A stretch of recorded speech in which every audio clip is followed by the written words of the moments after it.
Assalamualaikum. Nama saya Nur Syafiqah Amira binti Rahini daripada DIC 3A. Hari ini saya nak membentangkan tentang tajuk peranan ibu bapa dalam membentukkan keluarga yang bahagia. Pendahuluan dia. Baiti jannati ataupun rumahku syurgaku. Rumah merupakan tempat terpecahnya sinar kebahagiaan dalam kehidupan seseorang. Rumah tangga yang bahagia dan ceria akan melahirkan warga yang juga memiliki ciri-ciri kejiwaan yang sihat seperti gembira, yakin akan kebolehan diri dan sebagainya. Seseorang yang dibesarkan dalam keluarga yang bahagia akan sentiasa dihargai dan diberi sokongan moral dalam apa jua perkembangan hidup. Galakkan dan perangsang daripada ibu bapa yang penyayang dan adik-beradik yang memahami akan membentuk jati diri yang sempurna dalam kalangan ahli keluarga. Namun begitu, pepatah ada mengatakan bahawa bertepuk sebelah tangan tidak akan berbunyi. Kita tidak boleh meletakkan tanggungjawab membentuk keluarga yang bahagia pada seseorang saja. Contohnya kepada ibu, bapa ataupun anak-anak. Setiap ahli dalam keluarga perlulah memainkan peranan penting untuk saling bertolak ansur dan saling memahami serta saling menghormati di antara satu sama lain. Apabila sifat ini dapat diwujudkan oleh setiap ahli keluarga, maka suasana yang harmoni akan dapat membentuk keluarga yang bahagia. Rangkaian isi kandungan bagi tajuk peranan ibu bapa dalam menunjukkan tauladan terbaik. Nombor 1, sebagai suri tauladan kepada anak-anak. Peranan ibu bapa dalam usaha membentuk keluarga sakinah adalah amat penting kerana ibu bapa perlu menjadi role model kepada anak-anak. Ibu bapa perlu menunjukkan tauladan yang baik untuk dicontohi kepada anak-anak. Contohnya, seorang bapa berinteraksi kepada anak-anak mereka dengan isterinya dengan sopan santun, dengan lembut. Ibu bapa juga perlu saling menghormati antara satu sama lain agar tauladan yang baik ini dapat dicontohi dengan anak-anak mereka. Yang kedua, melengkapkan diri dengan ilmu keibubapaan. Ibu bapa perlu melengkapkan diri mereka dengan pengetahuan keibubapaan bagi memahami tanggungjawab mereka. Nombor 3, memberikan perhatian dan kasih sayang. Pada era yang penuh persaingan yang sengit kini, masyarakat bertambah sibuk dengan usaha mencari nafkah bagi meningkatkan taraf hidup masing-masing. Hal ini disebabkan kos sara hidup masa kini yang semakin meningkat. Statistik telah menunjukkan bahawa hampir 90% ibu yang bekerja hanya bercakap dengan anak-anak mereka selama 4 minit sehari. Hal ini merupakan perkara yang amat menyedihkan kerana anak-anak merupakan golongan yang memerlukan kasih sayang dan perhatian yang secukupnya daripada ibu bapa mereka. Hukum Hakam Arab pernah mengatakan, anak-anak yang kehilangan kasih sayang dari ibu bapa yang sibuk ialah yatim.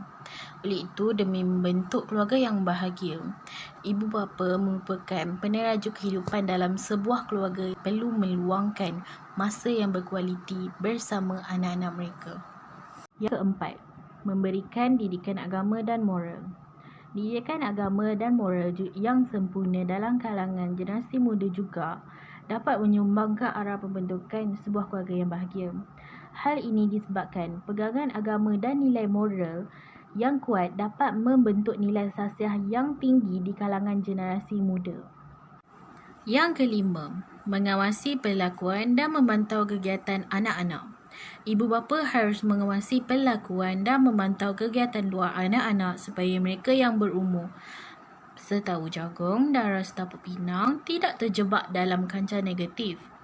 Ibu bapa harus memastikan anak-anak tidak bergaul dengan rakan sebaya yang buruk akhlak. Pengajarannya, setiap keluarga yang harmoni dan bahagia akan terbentuk jika setiap ahli keluarga menganggotainya telah melalui pelbagai proses pemupukan jiwa yang berkesan sejak kecil.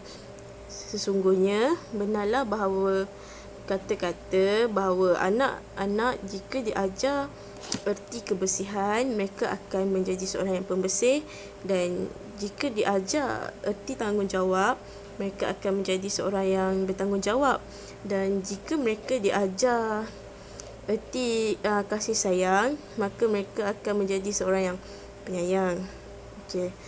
Oleh itu, ibu bapa haruslah sentiasa menjadi sumber tauladan yang baik untuk anak-anak. Kerana setiap pembentukan pada anak-anak itu adalah disebabkan oleh diri sebahagian daripada diri ibu bapa. Akhir sekali, sesungguhnya keluarga yang bahagia merupakan asas pembentukan masyarakat yang penyayang dan masyarakat yang maju. Sekian, terima kasih. Beberapa rujukan yang saya temui untuk tajuk tersebut adalah rujukan pertama adalah melalui buku. Okey, buku ini adalah buku senyuman kedua, karya dia Tuan Ibrahim Tuan Man. Dan buku kedua adalah buku Tanyalah Diri, karya Rosa Roslan. Okey, buku senyuman kedua ni, dalam buku ni, keluarga dia menyampaikan pesanan kepada anak-anaknya dalam hal-hal keagamaan, kehidupan dan keluarga bagi memupuk identiti diri yang baik dalam diri anak-anak mereka. Kalau melalui buku Tanyalah Diri, dia merupakan buku kesadaran dalam diri yang perlu manusia ketahui untuk membentuk jati diri yang terbaik.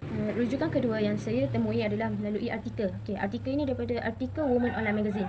Dalam artikel ini, dia ada menceritakan tentang peranan ibu bapa mendidik anak yang cemerlang. Contohnya adalah pemakanan yang sihat, lakukan aktiviti riadah bersama-sama, ambil tahu tahap kesihatan anak-anak mereka, pergi melancong bersama-sama, dan keluarga ataupun ibu bapa ni, dia perlulah menjadi teladan yang baik terhadap anak-anak mereka. Rujukan ketiga adalah melalui internet penulisan akademik. Okey, dalam rujukan ini, kita semua tahu yang ibu bapa merupakan contoh teladan yang terbaik untuk anak-anak. Jadi sebagai ibu bapa ni, kita perlulah mengajar dan mendidik anak-anak dari segi pendidikan moral serta agama. Selain itu juga, ibu bapa ni perlulah memberi kasih sayang yang secukupnya kepada anak-anak. Selain itu, ibu bapa dan pihak sekolah mestilah bekerjasama dalam melakukan sesuatu aktiviti yang berkaitan dengan akademik bagi menjayakan dan mewujudkan model insan yang cemerlang. Okay. Seterusnya adalah ibu bapa ni mestilah selalu memantau anak-anak mereka melakukan aktiviti dan pergerakan bagi mengelakkan mereka melakukan perkara-perkara yang negatif.